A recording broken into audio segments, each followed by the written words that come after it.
जानकारी ले रहे हैं, उनसे संवाद कर रहे हैं, वहां का माहौल जानने के प्रयास कर रहे हैं।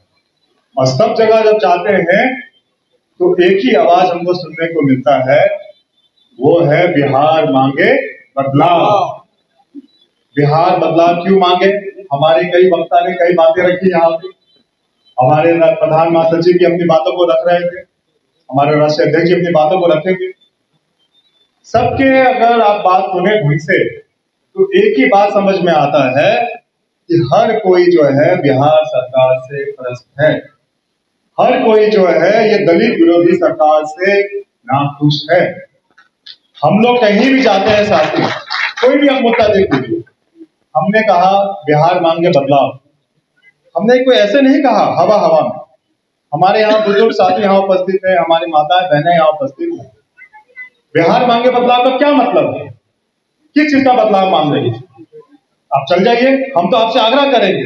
हम ज्यादा समय नहीं लेंगे, हमको पता है समय भी हो रहा है। हमारे यहाँ पे अल्पसंख्यक भाई भी यहाँ उपस्थित होंगे, भी जाके नमाज पढ़ना है, हम ज्यादा समय नहीं लेंगे।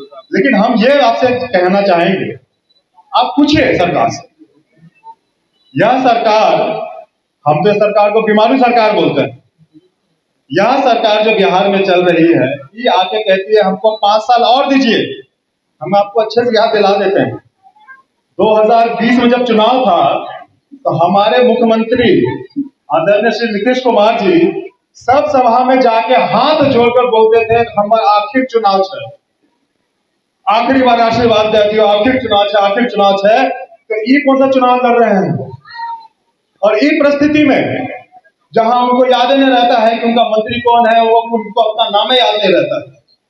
एक बीमारू सरकार जो है बिहार में चल रहा है और अभी भी कहता है कि हमको 5 साल दीजिए बिहार के लिए काम करने। तो हम आपसे कहना चाहेंगे, सरकार से पूछिए कि हम आपको 5 साल क्यों दें। हमको पिछला 20 साल का हिसाब किताब दे दीजिए, हम आपको अगला 5 साल हाथ में दे देंगे। इनसे पूछिए कि पिछले 20 साल में क्या ये रोजगार का व्यवस्था किए हैं, क्या क्या उद्योग लगाए हैं। इनसे जाके पूछिए क्या पिछले 20 साल में कोई स्वास्थ्य व्यवस्था का यहाँ ठीक किए हैं। अगर खुद बीमार है तो लंदन जाके इलाज करा रहे हैं, खुद बीमार है तो दिल्ली जाके इलाज करा रहे हैं। लेकिन ये जो बिहार में बीमार सरकार चल रही है, इसका इलाज कौन करेगा? कौन करेगा इसका इलाज? जनता करेगा। हाथ उठाइए।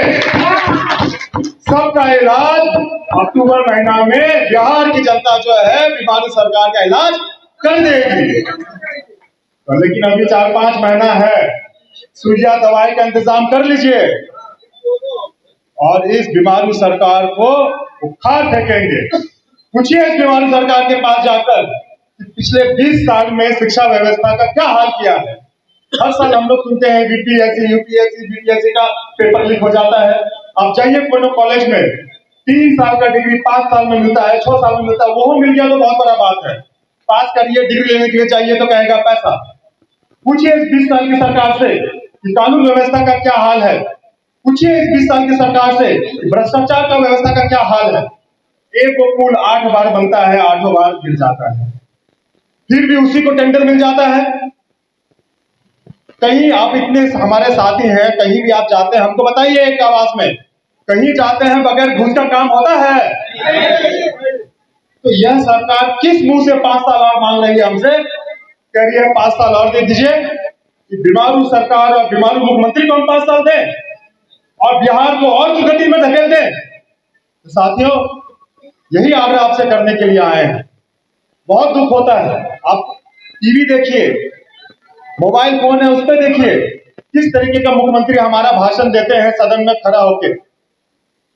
पूरा देश, पूरा विदेश में इतना आलोचना हुआ, बिहार का सर झुक गया, बदनामी हो गई बिहार की। हमारे मुख्यमंत्री कैसा कैसा शब्द का इस्तेमाल करते हैं, किस तरीके से बातें करते हैं। साथियों, युवा साथी होने के नाते भाई हमारा तो खून खोलता है और हम ये बर्दाश्त करने वाले नहीं हैं। आपसे आग्रह करने के लिए आए हैं, कमर कस लीजिए। और यही राष्ट्रीय लोक जनशक्ति पार्टी है जो इसका दबाव पाने का इंतजाम करेगी।